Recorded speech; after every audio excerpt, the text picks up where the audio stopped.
Assalamualaikum warahmatullahi wabarakatuh. Kita ketemu lagi teman-teman sekalian. Kali ini kita akan membahas mengenai pengecoran pedestal. Kalau sebelumnya kita sudah membahas pedestal dan kita bahas kembali terkait dengan pedestal. Kalau video sebelumnya pedestal itu ada di spearhead, namun kali ini pedestal ini ada di atas file cap, sehingga saya mengupload kembali pedestal dengan tempat yang berbeda. Yang saya upload sebelumnya yaitu pedestal yang ada di atas spearhead, dan kali ini adalah pedestal yang ada di atas file cap. Jadi pedestal ini berukuran sekitar 1 meter kali 1 meter dengan ketebalan 15 cm. Jadi tulangan pedestal ini sudah ada pada saat tulangan file cap dikerjakan. Namun pada saat pengerjaan atau pengecoran file cap tidak dicor bersamaan, jadi hanya di block out. Seperti yang Anda lihat sekarang, ini adalah tulangan pedestal yang sudah diberi backcasting. Ini sedang dilakukan checklist terkait dengan pedestal ini. Checklist ini berupa pembesian, dipastikan bahwa pembesian sudah sesuai dengan subdrawing. Tulangan yang dipakai untuk pedestal ini berdiameter 19. Selain dimensi yang di checklist, juga dipastikan terkait dengan koordinat dan elevasi harus dipastikan sebelum dilakukan pengecoran. Dan kalau semua sudah terchecklist sesuai dengan gambar, maka dilakukan cleaning atau pembersihan di area pedestal ini sebelum dilakukan pengecoran. Seperti yang Anda lihat, ini adalah pengecekan suhu. Seperti Anda lihat, ini di bak ada termometer untuk pengecekan suhu. Jadi suhu beton sangat penting dalam pengambilan selam. Suhu lingkungan di sekitar tempat pengujian beton harus sama dengan lingkungan pada saat desain campuran beton. Jika suhu lingkungan tidak sesuai, maka nilai selam beton yang dihasilkan tidak akan sesuai dengan spesifikasi yang dibutuhkan.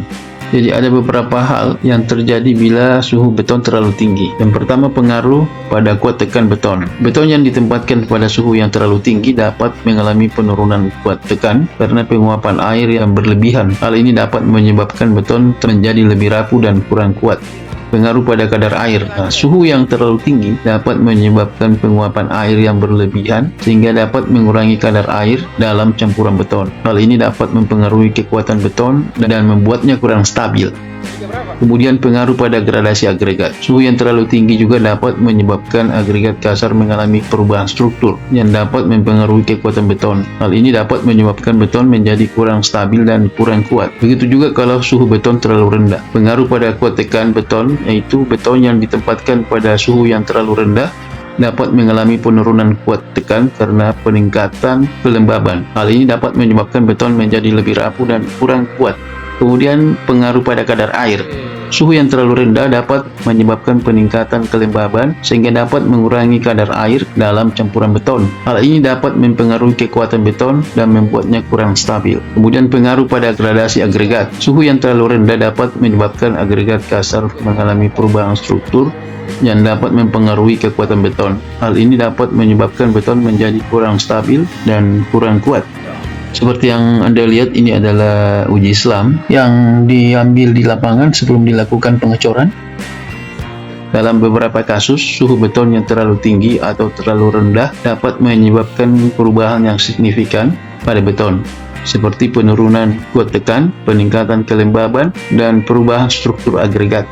Oleh karena itu, perlu diperhatikan suhu lingkungan dan kondisi tempat kerja untuk menjaga mutu beton yang diinginkan. Seperti yang Anda lihat, pengambilan sampel ini ada, kalau kita lihat ada 8 ya, pengambilan sampel. Nantinya umur yang akan dites atau diuji adalah untuk 7 hari dan 28 hari. 3 untuk yang berumur 7 hari dan 3 untuk yang berumur 28 hari. Dan sisanya untuk 2 sampel ini adalah untuk spare saja.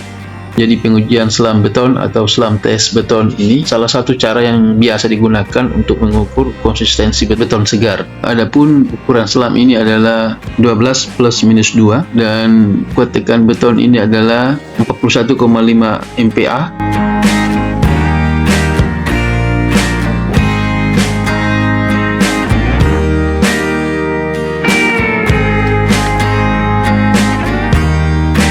Jadi seperti yang Anda lihat, ada dua pedestal yang dicor, dan ini tidak cukup 1 kubik, ya sekitar 0,3 atau 0,4 kubik, sehingga ini tidak menggunakan concrete pump karena volumenya sedikit, ya cukup menggunakan bucket. Jadi dari TM atau truck mixer ini langsung dituang ke eskavator, kemudian dinaikkan di atas pedestal yang dicor.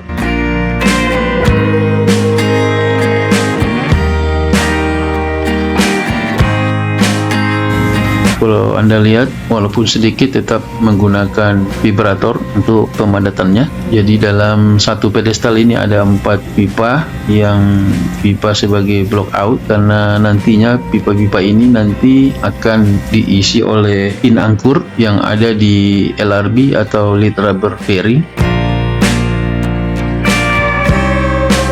Kemudian setelah pin angkur dipasang, di dalam pin angkur lagi akan ada lagi angkur M24 yang bawaan dari LRB. Terlihat bahwa pekerjaan pengecoran pedestal ini masih sedang berlangsung.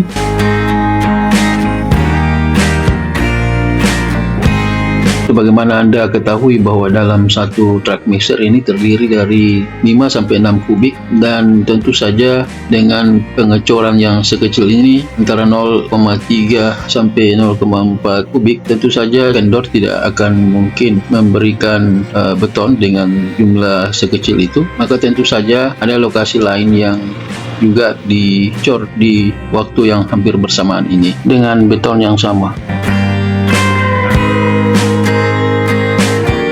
Sebagai informasi bahwa pengerjaan pedestal ini berlangsung di sore hari, ini untuk mencegah agar beton tidak mudah dehidrasi. Ini tidak dilakukan pada siang hari karena akan terkena terik matahari langsung, sehingga ini akan ditakutkan terjadi crack atau retak pada permukaan beton.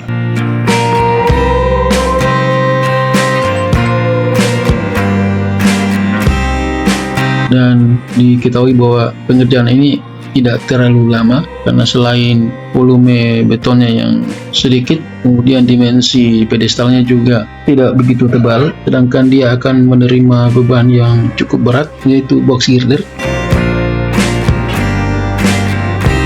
Ini adalah proses finishing untuk kedua pedestal ini. Untuk proses finishing ini agak sedikit gampang karena area pengecorannya tidak begitu luas, hanya sekitar 1 kali 1 meter.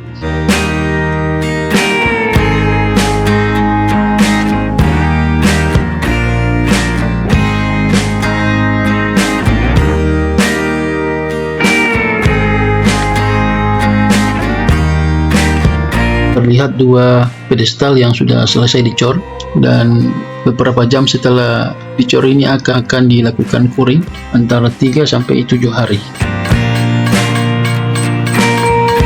Saya kira demikian video kita kali ini, mudah-mudahan ada manfaatnya. Jangan lupa untuk like, subscribe, share, dan komen video ini. Terima kasih. Assalamualaikum warahmatullahi wabarakatuh.